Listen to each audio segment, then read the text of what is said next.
Imagine you are a mother. You are lying in a hospital bed. You cannot speak clearly. You cannot sit up without pain. And somewhere across the city, a church is filling up. 8 caskets have been arranged in a single row. White casket, small ones, with gold crowns on top. And beside each one, a large photograph of a face you raised, a face you fed breakfast to, a face that once called your name in the dark when it was scared. You are not there. You are attached to machines, and the children in those photographs are gone. This is not a hypothetical. This happened on Saturday, the 9th of May, 2026 in Shreveport, Louisiana. 3 mothers lost 8 children in a single morning, and on Mother's Day weekend, 2 of them sat inside Summer Grove Baptist Church. One with a bullet still lodged in her face, one with a shattered pelvis, and watched their children be carried to the ground. The 3rd mother wasn't even able to make it. She was still in the ICU. Tonight, we are going to tell you everything. Not just what happened at that funeral. Not just the names on those caskets. We are going to walk you through every confirmed detail of who these children were, what each surviving mother is facing right now, what a 12-year-old girl who jumped off a rooftop in the dark is now carrying inside of her, and what a federal grand jury just revealed about the men surrounding the shooter, including something an ATF agent said out loud at a press conference that almost nobody is talking about. Stay with us, because this story does not end at the cemetery gates. Before we get to the funeral, you need to understand what happened on the morning that made it necessary. Before we get into today's shocking story, make sure you subscribe to the channel and turn on the notification bell so you never miss any updates on this case and more disturbing true crime stories coming soon. We bring you real crime stories, hidden details, and shocking investigations from around the world. Now, let's get into the story. April 19th, 2026, West 79th Street, Shreveport, Louisiana. Shamar Elking entered a home. Inside that home were his children, the children of women he had been intimately connected to, and those women themselves. He was armed, he was prepared, and what followed was not a moment of rage. It was not a sudden snap. Louisiana Governor Jeff Landry would later describe it with a word that cuts right through any attempt to minimize it. Systematic. It was one room, then another, one victim, then the next. When law enforcement eventually cleared the house on West 79th Street, 8 children were dead. 3 women had been shot. One was so badly wounded, shot 9 times, that she remained hospitalized weeks later. Another jumped from the roof of the house while her son was being killed below her and shattered her pelvis on the way down. Her 12-year-old daughter jumped with her and survived. The shooter, Shamar Elking, died at a second address on Brompton Lane in what a preliminary autopsy report described as a self-inflicted gunshot wound. He was the father to 7 of the 8 children he killed. Let that sentence land. K-May was somebody's favorite too. Marquand Pugh was 10. He went by K-Bug. He was the child who, according to family members, had plans. Plans for summer. Plans for what came next. He was a student at the Head Start facility where shortly before his death, teachers and community members held a vigil and released balloons for him. He had been talking about what he and his brother were going to do together that summer. That summer never came. Kadarian Snow was 6 years old. His funeral pamphlet described him as having a sweet and loving heart. The exact words his family chose were these: though his life on earth was short, his light was mighty. A 6-year-old boy described by the people who loved him as mighty. That word was chosen deliberately. It was chosen because it was true. Layla Pugh was 7. She was described as bright, intelligent, bold, and full of love. She made TikTok videos with her siblings. And before we move on, he was the father to 7 of the 8 children he killed. The children killed on April 19th were 5 girls and 3 boys. They ranged in age from 3 years old to 11. Their names deserve to be spoken slowly and with intention. Jayla Elkins was 3 years old. Her family called her JBE. She had just started discovering the world, the age where everything is a question. Where did that bird go?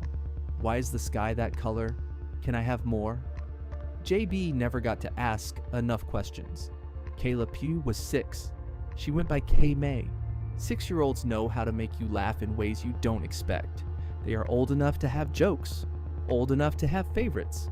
A favorite color, a favorite song, a favorite person in the room. Cousins, 7 years old, already creating content, already performing, already communicating something to the world. She had presence. The kind of presence you notice when a child walks into a room and somehow the energy shifts. That was Layla Berlin Snow, Soraya Snow, and Shayla Elkins round out the 8. Each of them with nicknames, inside jokes, preferred snacks, songs they loved, things they were afraid of, things they were brave about. 8 entire human beings, still early in the business of becoming who they were going to be. The funeral pamphlets the community carried out of Summer Grove Baptist Church that morning had their nicknames printed inside. JB, K-May, K-Bug. Those nicknames existed because somebody loved them enough to give them one. Nicknames are a form of tenderness. They mean, I see you specifically. Not just as a child in general, as you. All 8 of them were buried near one another at Forest Park Cemetery West. A rose was placed on each casket. They did not go into the ground alone. Saturday, the 9th of May, 2026, Summer Grove Baptist Church, Shreveport, Louisiana. Mother's Day weekend. The service opened with a procession. Mourners filed slowly past the 8 white caskets arranged side by side, gold crowns on top of each one, bouquets of white flowers. Photographs, large printed photographs, placed beside every casket so that nobody walking past could look away from who these children actually were. Their faces were impossible to avoid. That was the point. The congregation dressed in pink, purple, and blue, the colors of children, colors chosen with deliberate intention. Nobody wore black. This was not going to be that kind of service. Among those in attendance were Shreveport Councilwoman Tabitha Taylor, Councilman James Green, Mayor Tom Arsenault, and former U.S. Representative Gabby Giffords, herself a survivor of gun violence. A woman who knows what it means to carry a bullet's aftermath in your body for the rest of your life. Councilwoman Taylor stood before the congregation and acknowledged what everyone in that room already understood. There are no words. Not the right ones. Not enough of them. Sometimes, the most honest thing you can do in the face of catastrophic loss is admit that language fails. Councilman James Green took a different approach. He told the audience to take off their funeral faces. This, he said, was a celebration of life, not a performance of grief, but a recognition of joy.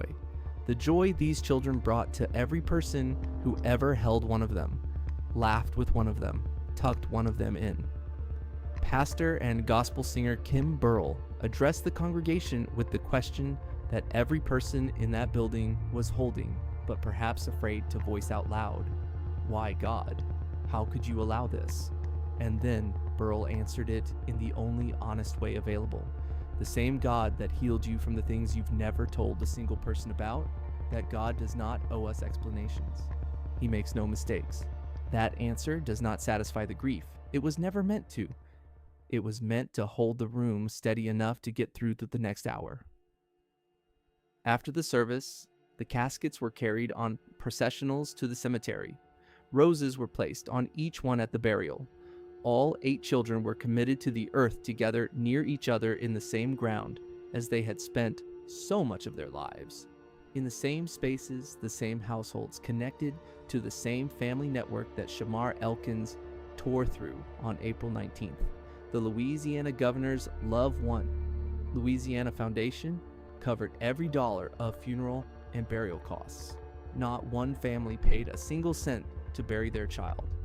Governor Jeff Landry, who pledged those funds in the immediate aftermath of the shooting, was asked about Elkins. His response was precise. I couldn't place myself in the shoes of any father who could execute their child or their children. It was from one house to the other. It wasn't a fit of rage when he snapped once. It was systematic. Systematic. That is a governor's word for premeditated, for deliberate, for planned. There are 4 people who survived the morning of April 19th. Each one is in a different place right now. Each one is fighting a different war. Here's the confirmed status of every survivor as of the most current verified reporting. Chenika Pugh was Shamar Elking's wife. She is the mother of 4 of the 8 children killed that morning. On April 19th, she was shot 9 times, 3 in the face and in the stomach, 9 separate gunshot wounds.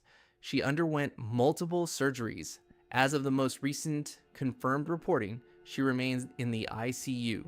She is the only survivor of that house on West 79th Street who is still hospitalized. She was not at the funeral.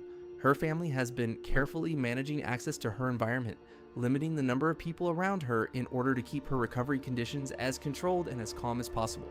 The stimulation of grief, of visitors, of noise, of the weight of what she now knows, all of it has to be rationed carefully when the body is still working to survive. What is known publicly is this. From her hospital bed, Chenika Pugh has been re-sharing videos of herself with her 4 daughters. She is watching them through a screen. She is watching them the only way she can now. Her cousin, Crystal Brown, confirmed to reporters in the days following the shooting that Elkins had not responded well to the divorce filing. He was argumentative about it. There had been no reported physical violence in that specific period, but there was a man who could not accept being left. And on the morning of April 19th, he acted on that inability. Chenika Pugh survived 9 gunshot wounds. She is alive, and she is going to wake up for the rest of her life knowing that the funeral for her children happened while she was attached to machines in a hospital, unable to hold a single rose, unable to say goodbye in person. Let that settle. Christina Snow. Christina Snow was Shamar Elking's ex-wife. She is the mother of Breland, Kadarian, and Soraya. On the morning of April 19th, she too was shot 9 times in the face. A bullet remains lodged in her face as of the most recent confirmed reporting. She was discharged from the hospital on April 23rd, just 4 days after the shooting, 4 days after 9 gunshot wounds. That is not a recovery timeline. That is a release into a war that has just relocated from the operating room into every waking moment of her life. Her cousin, Jamarcus Snow, told NBC News all she worked for was her kids, and all she talked about was her kids. That is a eulogy for a life built entirely around the people who were taken from it. Christina Snow attended the vigil for her children at the Head Start facility where Brillen and Kadarian were enrolled. She stood there. She released balloons, a woman with a bullet still in her face, standing among teachers who watched her children come through the door every morning, releasing balloons for sons who have been planning their summer. There is something else that has been confirmed about Christina Snow's condition that deserves more attention than it has received. She has ongoing memory issues. Her cousin confirmed this to NBC News. A bullet in the face, 9 times over, does not only wound flesh, it wounds the architecture of the brain. Christina Snow is not only physically recovering, she is cognitively rebuilding. She is dealing with gaps in her memory, disruptions in her processing, alterations in how she experiences and recalls information. All of this while simultaneously processing the murder of her 3 children. Her body survived. Her mind is still in combat. Keosha Pugh. Keosha Pugh is Chenika's sister. She lived in that house on West 79th Street. When Shamar Elkins came through the door, Keosha grabbed her children and ran for the roof. Her son, Mark Whitten, K. Bug, the boy with summer plans, was shot and killed as they tried to escape. Keosha jumped from the roof with her daughter, Mariana. In the act of that jump, she shattered her pelvis and her hip. She had surgery. She attended the community vigil in a wheelchair. She has been sharing details of the memorial planning with the broader community in the weeks since the shooting. On May 9th, she sat at the funeral of her son. She did it from a wheelchair with a fractured pelvis, with a body that had been broken in the act of trying to save her children. She buried K. Bug from a wheelchair, and beside her, or somewhere near her in that church, was her daughter, 12 years old, alive. Mariana, 12 years old. This is the part of the story that demands its own space. Shreveport. Police confirmed that the surviving child who escaped the mass shooting by jumping from the roof is a 12-year-old girl. Her name is Mariana. She is Keosha's daughter. She has been released from the hospital. Physically, she walked away from the fall with scratches. Elkin's brother-in-law confirmed this to reporters. The child had some scratches from the attack, physically. But let us be precise about what Mariana experienced on the morning of April 19th, because the physical dimension is the smallest part of what she is carrying now. She was inside that house when Shamar Elking came through the door. She ran. She made it to the roof. She stood on the roof of a house in the dark, and she jumped. While below her, her brother Marquardin was being shot. She came down hard. Her mother came down beside her with a shattered pelvis, and around her, inside that house, 8 people she loved were dying or already dead. She is 12 years old, and she is home now. Child trauma specialists who work specifically with survivors of mass domestic violence events have documented this type of experience with precision. What Mariana experienced has a clinical name. It is called a complex traumatic event. Not one trauma, but multiple simultaneous traumas occurring in rapid succession. She witnessed violence. She fled violence. She lost her brother in real time to that violence. She was physically injured escaping it, and she survived when 8 people around her did not. Research on child survivors of familicide, the specific category of violence in which a parent kills intimate partners and children, shows a consistent and troubling pattern. The full psychological impact of the event often does not surface immediately. In the weeks following the event, the child may appear functional. They may even appear calm. Clinicians call this the delayed onset of trauma response. The full weight of what Mariana experienced may not present itself until months from now or years from now, when something, a sound, a smell, a date on the calendar, a piece of music, someone else's argument, triggers the memory in a context she is not prepared for. Survivor guilt in children is particularly complex. Mariana did not choose to survive instead of Marquardin. She chose to jump. But in a 12-year-old's processing of that morning, the question of why she came down with scratches while Jayla, Shayla, Kayla, Leela, Brillin, Kadarian, Soraya, and Marquardin did not, that question, without specialized and sustained therapeutic intervention, can attach itself to her identity and remain there for the rest of her life. The Brentwood Hospital in Shreveport opened a pop-up mental health clinic for those affected by the shooting. Cato Parish Schools is offering counseling services. These are good things. They are available resources and they matter for the broader community. But Mariana's situation is not a community grief situation. It is more specific than that. It is more acute than that.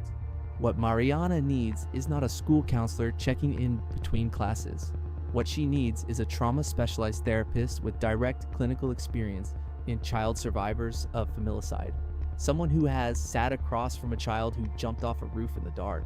Someone who understands the specific psychological architecture of what she experienced and can walk with her for years through the long process of building a life that is not defined by it. She sat in Summer Grove Baptist Church on May 9th. She looked at 8 white caskets. One of them held her brother. She is 12 years old. That child deserves every resource, every conversation, and every dollar this country is capable of directing toward her care, starting immediately.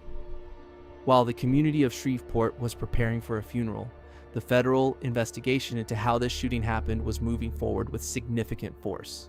2 days before the funeral, on May 7, 2026, a federal grand jury handed down formal indictments against both men charged in connection with this case. These are not preliminary charges. These are federal indictments. This is the federal government formally committing to prosecution. 8 white caskets, 8 gold crowns, 8 roses, placed on 8 small graves at Forest Park Cemetery West in Shreveport, Louisiana. They were buried near each other. They did not go in alone. Chenica Pugh is still in the ICU. She is going to wake up one morning, not far from now, and the machines will be gone and the world will be waiting for her. And that world will not have her daughters in it. She deserves to heal into a version of that world that actually understood what happened on April 19th and did something about it. Christina Snow is home right now with a bullet in her face and gaps in her memory, trying to reconstruct a life around the absence of 3 children. She is doing this while still physically recovering. She is doing this with courage that this country should be ashamed it will never fully witness. Keosha Pugh buried her son from a wheelchair, and somewhere near her, Mariana, 12 years old with scratches on her skin and a war on the inside, is going to wake up tomorrow morning and go on living. She's going to need people to understand what she survived and meet her there with the resources and the patience and the commitment that she deserves. The federal prosecution of Charles Ford and Michael Mance is moving forward. The investigation is still reaching. There may be more to come. 8 children were buried on Mother's Day weekend in Shreveport, Louisiana. Their nicknames were printed in pamphlets. Their faces were mounted on photographs beside white caskets. Their mothers were shot for the crime of trying to leave. This is not just a Shreveport story. A congressman said so at the pulpit. This is a national story about domestic violence, about familicide, about the systems that see crisis coming and process it through without catching it, about what we owe children who survive the unsurvivable. If this reporting reached you, if these children reached you, subscribe to this channel. Hit the notification bell. Every development on this case will come here first. Leave a comment. Tell us where in the world you are watching from. Tell us which of these children you are holding in your thoughts tonight. And if you know a Mariana, a child carrying something too heavy to name from a morning no child should ever have lived through, tell someone. Get her the help she needs. Don't wait, because the system's already waited long enough.